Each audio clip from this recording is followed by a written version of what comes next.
Welcome to this edition of Katie's Corner. Today joining us, we have Chief Westrich from the Whitestown Fire Department. Thanks for joining us today, Chief. Thanks for having me. So let's get into some questions that the community asks. What fire prevention measures are in place for homes and businesses within Whitestown?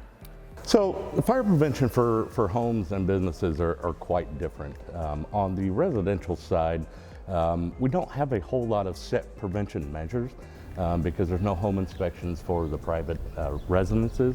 But we tend to focus on our public education through events that we attend, through our social media outlets to reach as many residents as we can.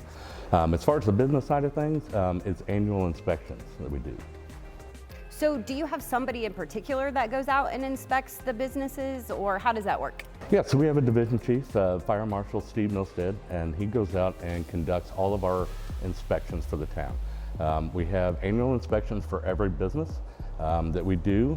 This year we're approaching a little over 400, so we keep maintaining that growth and increase in our annual inspections. What advice would you give homeowners for fire prevention measures? So advice for the homeowners, I would say a lot of us have grown up with Fire Prevention Week and the fire service. So a lot of our fire prevention measures become common sense, if you will.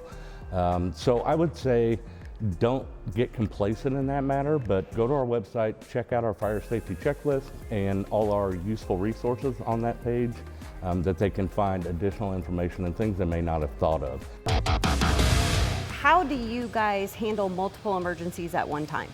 So whether it's fire or EMS, we're dispatched by the same center, the Boone County Communications Center. And that is set up with the technology for computer-aided dispatching, or CAD. We have our entire response area mapped out with grids. So when the address is inputted into the system, it automatically pulls up what we have set for closest apparatus. What's the average response time? So our average response time is about 4.5 minutes right now. It's not 100% ideal. It's really good, but it always can be better. We are in a state of continuously evaluating our department's operations to make sure that we're growing at an appropriate rate to be able to answer these calls in the right amount of time.